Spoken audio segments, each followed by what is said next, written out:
जय गुरुदेव। एक बार परम पूज्य स्वामी जी महाराज ने सत्संग सुनाते हुए कहा, इतिहास तो हर व्यक्तिगत जीवन का होता है।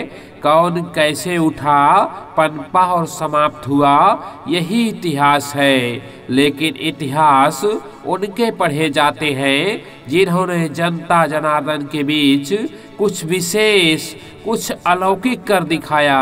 राजाओं महाराजाओं के इतिहास बने, बादशाहों शहंशाहों के इतिहास बने, और संतों फकीरों के इतिहास बने, अवतारी शक्तियों के इतिहास बने, और इन शक्तियों के साथ संतों फकीरों के साथ जुड़े उनके इतिहास बने।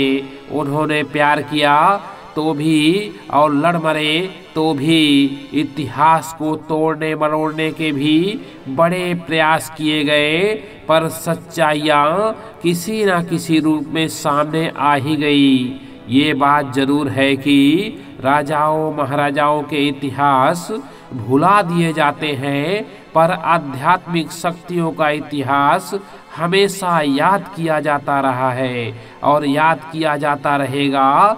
योगियों तपस्वियों का इतिहास कोई भुला नहीं सकता है।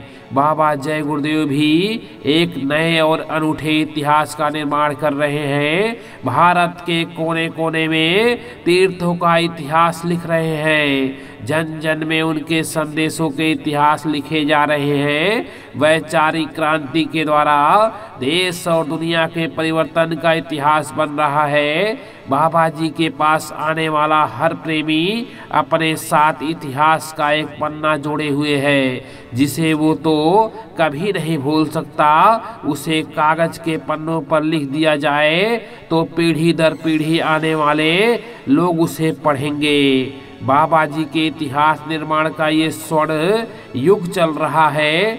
कलयुग सतयुग आन नहीं। रामायण की इस चौपाई और कबीर साहब की वाणी राम नाम की लूट है को चरितार्थ करता हुआ बाबा जय गुरुदेव का इतिहास स्वर्ण अक्षरों में लिखा जा रहा है। इसकी पराकाष्ठा क्या होगी, इसका आखिरी पन्ना कैसे लिखा जाएगा, यह तो भविष्य बताएगा। लेकिन जो अनुमान लग रहा है उससे ऐसा मालूम आभास मिलता है कि वह देश और दुनिया के अद्भुत परिवर्तन का और धर्म स्थापना का ऐसा अनूठा पन्ना होगा जो सदियों सदियों तक लोग पढ़ते रहेंगे, प्रेरणा लेते रहेंगे। और ऐसी गिरावट जो वर्तमान में नैतिकता की, मानवता की, चरित्र की और राजनीति की आई, अब कभी नहीं आने पाएगी। जब इतिहास की बात चली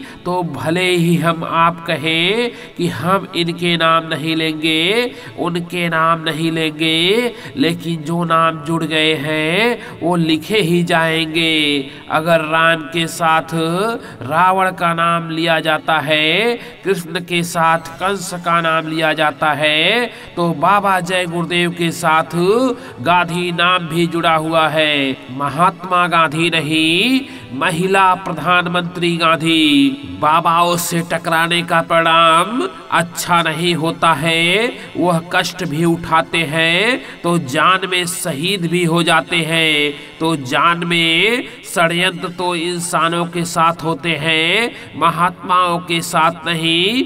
ईसा मसीह ने सूली पर लटकने से एक दिन पहले कहा था कि प्रेमियों से कि कल की सुबह पहला व्यक्ति जो तुम्हें दिखाई देगा वही मेरी मौत का कारण होगा। कृष्ण ने बहेलिए से कहा था कि तुम्हारे तीर मारने का ही मुझे इंतजार था।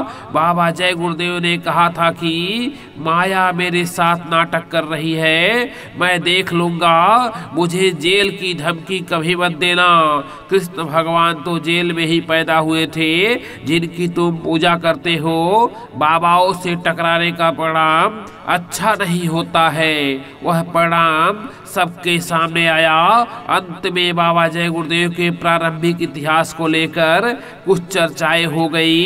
इसमें भी पूछा गया है शाकाहारी में जो कुछ प्रारंभिक इतिहास छपा हम तो कहेंगे सच है। अब रही भ्रम भ्रांति तो है वक्त दूर कर देगा।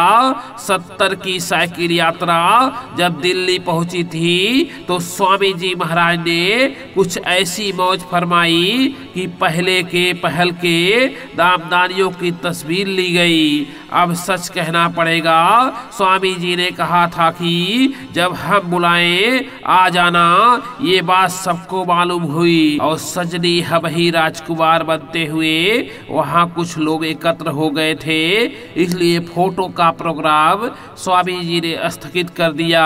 इससे ऐसा विश्वास है कि सत्संग प्रारंभ इतिहास सच ही रहेगा।